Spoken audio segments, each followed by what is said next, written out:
What's up, everybody? It's been a while since I posted a video review of any kind or any movie reviews, but I got some good ones coming up pretty soon. To all my subscribers, I'm going to review Fast and Furious. When I go see it, I'm also going to review Wolverine, X-Men Origins Wolverine. Speaking of X-Men Origins, I like today to do a DVD review that I think only one other guy on YouTube has done, but never thoroughly critiqued the quality of it. And basically, I'm gonna take my time to do it. Now, for the longest time, I'm one of the biggest X-Men fans out there, the animated series especially. And I've been, like many people, I've been waiting a long time for the DVD to be released. So when I found out it was finally being released, I went straight to Walmart and bought Volume 1. Now, where I live in, I'll just say the Southeast. And the local station that was the Fox affiliate at the time, the reception was not good. So I was able to watch the episodes. The reception was not that good. This is really the first time, other than when I may have caught the occasional episode on cable, or the two VHS videotape episodes that I have from when Pizza Hut released them. This is really the first time I've seen the animated series at the highest quality it's ever been, sound-wise and picture-wise, which I give it full marks for. I mean, very rarely you see a reissue of something like that and see the quality be that good. I mean, to my knowledge, I'm no expert on it. But I'm going to go back to something else now. Now, one of the things about X-Men I remember is the music. It had really good music for an animated TV show. And one of the things I noticed is that on the Night in the Sentinels parts 1 and 2 on the DVD, there has been a lot of editing. It's saturated with editing. They've cut certain scenes shorter than they normally would have been. And if I was technologically talented, I would be able to show you. I still have the old VHS Night of the Sentinels parts 1 and 2. If I could do a play-by-play comparison, I could. But if anybody out there knows what I'm talking about and they can do this, please upload a video of it.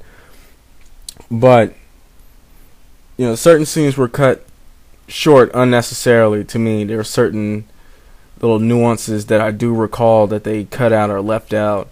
Certain dialogue that they changed up.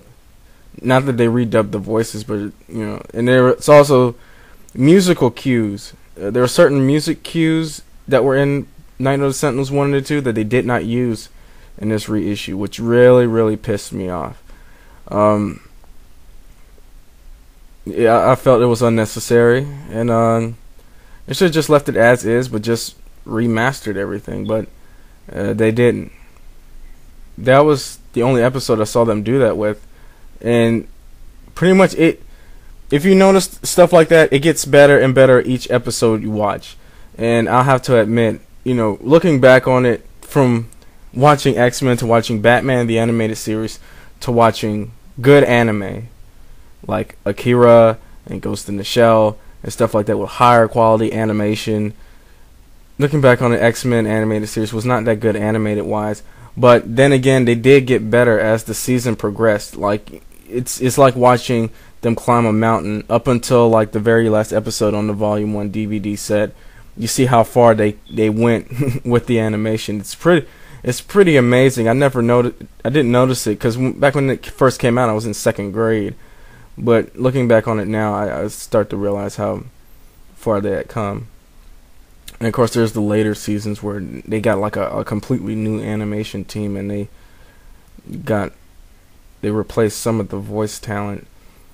But Volume 1, pretty much it contains a good portion of what they decided to call the first season. It's only 16 episodes long, and from what I can tell, it begins with Night in the Sentinels, and it ends with the episode.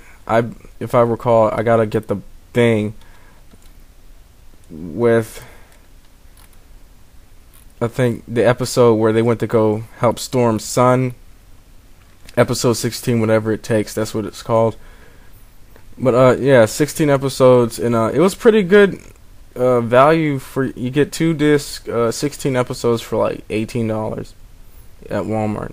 That's how much I got it for, and that's how much Volume 2 is. And Volume 2, it's got the episode with Omega Red, it's got Time Fugitives 1 and 2, it's got, if I'm not mistaken, it has the Gambit episode where he goes back to New Orleans, and it has the complete Phoenix Saga. The first one, not the Dark Phoenix Saga, just the Phoenix Saga. It has that on it, and I'm really looking forward to that. One of my another pet peeve of mine is that they didn't take the time to go do any documentaries or episode commentary or any interviews at all.